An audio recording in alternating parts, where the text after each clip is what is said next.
Et voilà, on est de retour sur le plateau de la matinale et on accueille tout de suite, on va parler justement d'environnement, hein, comme je vous l'ai dit tout à l'heure, on va parler de cette expédition scientifique, expédition MED, et les organisateurs en Algérie, parce que c'est une association, il faut le dire, qui est de droit français, mais justement il y a des partenaires algériens, et j'ai l'honneur d'accueillir M. Emir Berkane, il est chercheur à Estac, à l'université de Annaba, il est accompagné de M. Mouloud Ben Abdi, c'est ça Oui. Voilà, et vous êtes expert au niveau du ministère de l'Environnement et justement vous êtes partenaire avec cette association pour cet événement qui est l'expédition MED et qui va venir en Algérie. Bonjour messieurs.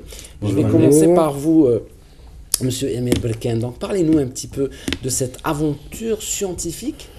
On va parler de la question surtout des microplastiques. Vous allez un petit peu expliquer déjà à nos chers téléspectateurs c'est quoi les microplastiques et c'est quoi cette expédition. Merci beaucoup, merci de nous accueillir. Je vous en prie. En fait, l'expédition MED, comme vous l'avez dit, à la base c'est une association de droit français qui a commencé à travailler en 2009 sur les microplastiques. Au départ, l'initiative était locale, française. Ensuite, elle est devenue, au fil des années, en 2012 et en 2013, européenne. Et là, elle devient méditerranéenne. Donc, le but de l'expédition MED, c'est de travailler, donc l'ExpéMed, MED pour Méditerranée en danger, travaille sur les microplastiques. Les microplastiques, qu'est-ce que c'est? Quoi? En fait, tous nos déchets plastiques, nos sachets plastiques, nos bouteilles en plastique, nos macrodéchets, donc, se retrouvent à un certain moment en mer. Ils vont se détériorer, se dégrader, et à un certain moment vont devenir microscopiques, donc des microplastiques. Le souci, le problème, il se pose à ce niveau-là. Donc les tout petits poissons, notamment par exemple les poissons lucioles, etc., vont confondre le microplastique avec le plancton et le phytoplancton, qui constituent la base de la chaîne alimentaire. La nourriture des poissons. Tout à fait. Donc, le souci, c'est que les petits poissons vont manger les microplastiques. Les plus grands poissons vont manger les petits poissons. Les très gros poissons vont manger les suivants. Et le problème, c'est que complètement la chaîne alimentaire qui va être déstabilisée, c'est ça? Le souci, c'est que l'humain, on est en fin de chaîne alimentaire. Donc, en fait, le plastique est rentré dans notre chaîne alimentaire. Et c'est un problème tout à fait. D'abord parce que le plastique est cancérigène, et ensuite parce qu'il n'y a pas que ce plastique, il y a des bactéries qui viennent se fixer à ces microplastiques en mer, des bactéries qui peuvent à terme donc, causer des résistances aux antibiotiques, des multirésistances. Oui. Donc c'est à ce niveau-là que le problème se pose. Expédition MED, donc dès 2009 a commencé à travailler sur cette thématique. Personnellement, j'ai rejoint l'aventure en 2012. Donc j'ai participé aux éditions 2012 et 2013 en mer liguro-provençale dans le sud de la France, en Corse. Et dès le départ, évidemment, il était question avec Bruno Dumonté, le président d'Expédition MED, de ramener Expédition MED en Algérie. C'était évident.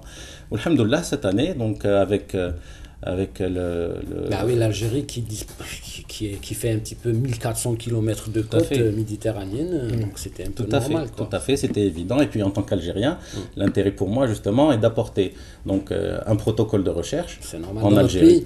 Absolument, c'est le but. Et donc grâce à certains partenaires dont va parler Mouloud, cette année, ça se réalise, ça se concrétise. Justement, M. Emir Berkane, le travail, c'est-à-dire consiste à diagnostiquer, si vous voulez, c'est-à-dire c'est d'abord une équipe scientifique, hein, c'est des chercheurs de différentes universités, il faut le dire, de renommée, hein, donc de grandes universités du monde. Villefranche-sur-Mer, Paris 6, le CNRS, Liège, Berlin, Gênes. Donc il y a quand même et des labos algériens également. Et là, rive sud, il y a l'université d'Annaba, Béjaïa, Alger, l'ISMAL, l'université d'Oran, qui vont être partenaires. Mais je laisse Mouloud parler de l'ensemble des partenaires. Vous diagnostiquez et vous allez vers les décideurs, bien évidemment, qui sont justement le ministère de l'Environnement, pour dire quel est un petit peu l'état de nos mers. Tout à fait. Voilà, c'est ça le but. Tout à fait. Et justement, il y a M. Mouloud Ben Abdi qui est là, qui est représentant du ministère de l'Environnement. Pas vraiment, je suis plutôt le président de la commission scientifique de la Fédération algérienne de plongée, qui intervient régulièrement en collaboration avec les organismes du ministère de l'Environnement. Vous êtes expert, justement. Oui, je suis expert. J'ai beaucoup travaillé pour le commissariat national du littoral, dans le cadre d'expertise et de classement d'aires marines protégées. Donc cet aspect de pollution qui sont les microplastiques est relativement pas étudié en Algérie. Et on va essayer de mettre des études sur la question. Voilà. Et on va commencer déjà par dresser une carte de pollution qui va traverser tout le pays d'est en ouest, d'ouest en est, donc de Oran à Annaba. Où on va pas longer toute la côte sur un voilier prestigieux de 17 mètres de long. C'est le fameux voilier de l'expédition. Exactement, de l'expédition MED. Et où on va collecter, faire des prélèvements réguliers sur un transact qu'on a déjà défini sur un protocole scientifique. Donc ça va être une première en Algérie. Voilà. À partir de là, une fois l'expédition terminée, les échantillons collectés, on va partir sur plein d'études concernant l'aspect plastique proprement dit, l'aspect bactériologique, d'autres aspects de la question. Et ça va créer une dynamique, une relation entre les organismes, les partenaires. On ne doit pas oublier qu'on a sur cette expédition, on a un nombre très important de partenaires.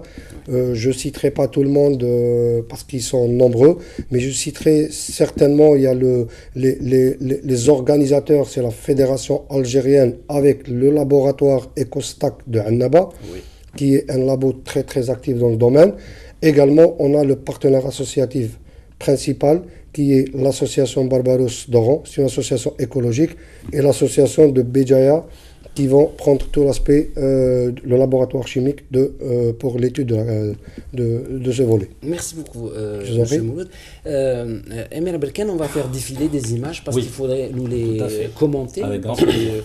Je ne sais pas si à la régie on est prêt. Est-ce qu'on est prêt? Voilà. Alors, voilà, par exemple, là, on voit ce que peut faire des macrodéchets ou un filet sur ce spécimen marin, sur ce spécimen de phoque. Donc, en fait, c'est un filet qui a carrément étranglé et qui a carrément fait des plaies profondes à ce spécimen. Ça fait partie des macrodéchets en fait qui sont flottants. Donc il y a des macrodéchets plastiques, mais il y a aussi donc des filets fantômes qu'on appelle des filets fantômes, donc des filets dérivants. Il y a voilà, alors là c'est l'équipe d'Expémed, là je crois que c'était l'édition de l'année dernière. Donc là nous voyons deux de nos éco-volontaires qui sont en train de filtrer l'eau qui a été prélevée par la manta qu'on va voir peut-être sur une autre image. La manta, c'est ce dispositif scientifique. Je ne sais pas si on a la deuxième image. On a une autre image, s'il vous plaît, Régie. Oui, je pense qu'on a ça. C'est une sorte de petit filet métallique. Elle va venir, la photo, elle va venir. Le but, c'est que ce petit filet qu'on traîne derrière le voilier, au fond, il y a un petit piège. Donc, il y a une capsule qui va venir piéger les microplastiques. Donc, l'eau rentre dans le filet et ressort par la capsule. Mais, entre-temps, les microplastiques sont piégés à l'intérieur de la capsule. On le remonte à bord. Et là, vous analysez on le fixe, on le met dans, donc grosso modo on va dire que c'est du formol, mais c'est de l'AFA, donc alcool, formol, aldéhyde. Et ces prélèvements ensuite, en fin de campagne d'expédition, partent à Villefranche-sur-Mer pour les prélèvements. Et maintenant on commence à avoir quand même une banque de prélèvements assez importante depuis 2009. L'autre aspect qu'on va aborder ici en Algérie, parce que d'habitude donc on fait que les prélèvements sur microplastique, mais la particularité de cette étape algérienne, Inch'Allah, ça sera donc de faire de la sensibilisation et de l'information. Donc, d'où l'éco-volontaire, hein. C'est ça. Expliquez-nous le concept. Alors, le concept d'éco-volontariat, en fait, quand on a commencé ça à Expémed, donc il s'agissait donc pour pouvoir, parce qu'en fait c'est une association aux moyens modestes, et en fait pour pouvoir payer les charges du bateau, donc le carburant, la nourriture, etc. Donc l'équipage est divisé en deux groupes. Donc le premier, c'est des chercheurs, et l'équipe technique dont nous faisons partie. La seconde, donc c'est ouvert à des éco-volontaires. En fait, en France, on peut embarquer sur un bateau, faire de l'éco-volontariat et donc on va dire financer un petit peu son volontariat, faire du volontariat et faire du tourisme en même temps. C'est ça. Oui. Tout à fait. Ouais. Pour l'anecdote, quand on a commencé... Parce que, pardon, monsieur Mouloud, c'est ça, donc c'est une croisière entre-temps. Oui, c'est une permettre de visiter toute la... C'est une aventure, avant tout, ça reste une aventure scientifique, une aventure humaine également. Ouais. Et quand on fait une bonne action, on ne compte pas. Donc si on finance, c'est avec plaisir qu'on le fait. Et on va financer notre bonne action. Ce n'est pas financer l'expédition, c'est financer plutôt la bonne action. La différence, donc, comme je vous disais, c'est qu'en France, donc, il y a par exemple, les frais d'éco-volontaire s'élèvent à 800 €. Pour l'anecdote, quand j'ai discuté avec Bruno Dumonté pour l'étape algérienne, donc, je lui avais dit qu'il y avait une particularité algérienne. Donc d'abord, on n'a pas encore rien dans la culture, donc notre culture, le fait de payer pour travailler. Secondo, 700 et 800 €, ça ne fait pas partie du pouvoir d'achat algérien. Non, mais c'est beaucoup. C'est énorme, c'est énorme. Donc, c'est une particularité algérienne. Donc, ce qu'on a fait, la particularité de l'étape algérienne, nous sommes allés vers des partenaires, vers des sponsors, qui, eux, vont prendre en charge les 5 chercheurs et représentants de la société civile qui vont embarquer. Parce qu'en fait, la particularité, c'est qu'on aura une équipe technique, on aura de jeunes chercheurs de l'université d'Annaba, Béjaïa, Alger, Oran qui vont embarquer. On aura des représentants de la société civile, donc l'association Barbaros, l'association ADEM, le CSPS. Et en fait on va pouvoir ainsi regrouper sur un même bateau des intervenants et les gens qui vont, des leaders d'opinion. Ce sont ces gens-là qui vont relayer dans les mois suivants, dans les années suivantes, le message sur Expédition Med. Ouais. L'autre particularité, c'est qu'à chaque escale, les associations partenaires, donc on leur a demandé de contacter les élus locaux, de contacter la presse qui est les partenaires presse. D'ailleurs, je vous remercie pour votre invitation aujourd'hui, parce que la presse va jouer un rôle. Vous êtes les bienvenus. Un rôle extrêmement important dans cette campagne, et surtout des enfants. Donc, pour sensibiliser, inculquer aux jeunes la culture de la protection de l'environnement, de ne pas justement jeter comme ça banalement un sac à ordures, parce que ça prend combien de temps pour que ça se dégrade d'abord déjà? C'est pas biodégradable. Non, c'est pas biodégradable, mais ça prend des années pour que ça des centaines d'années. Tout dépend de la consistance du plastique. Mais si c'était que ça, le problème c'est que les centaines d'années, ça rentre dans l'échelle alimentaire. Exactement, ça devient des microplastique et on s'en débarrassera jamais. Donc, voilà. Au sujet de l'éducation environnementale, justement, on mise énormément sur l'éducation environnementale parce qu'on estime que ce sont les enfants qui, demain, vont pouvoir justement acquérir de bonnes habitudes. On voit aujourd'hui, la saison estivale s'ouvre, les gens vont à la plage, ils laissent leurs bouteilles d'eau, ils laissent leurs bouteilles de boisson. Et ça, il y a cet esprit, enfin, il y a cette idée reçue que la mer se nettoie et s'auto-nettoie. C'est totalement faux. C'est totalement faux. D'ailleurs, lors d'une entrevue avec l'un de nos partenaires, j'ai eu le plaisir le mois dernier de rencontrer M. Essène Arbrab, et tout de suite il a adhéré au projet, et tout de suite il a insisté sur l'éducation environnementale. Et c'est encourageant de voir qu'un partenaire de ce calibre s'engage autant, aussi vite, et soit conscient des enjeux sur les années à venir, parce que c'est ça. C'est-à-dire qu'il faut saluer aussi l'effort de société citoyenne qui font très attention. Dans ce sens, la Fédération algérienne de plongée sous-marine, à travers ses clubs, ses associations, anime régulièrement des ateliers pour des jeunes personnes, des enfants, et des jeunes et des moins jeunes également, pour inculquer la culture, le concept de protection de l'environnement, et marin et littoral également. Dans ce sens, il y a eu même une belle initiative de la part de l'association Barbaros qui ont ont été les premiers, et ils ont eu le mérite de le faire, d'initier les scouts marins. Des scouts marins. Et ça a été une opération favorablement accueillis par pas mal de ministres, et ils ont même installé un centre pédagogique où ils inculquent régulièrement la culture, ramènent des enfants, des très très petits enfants de 4-5 ans, et vous ne pouvez pas savoir comment ces jeunes sont déjà conscients de cette réalité.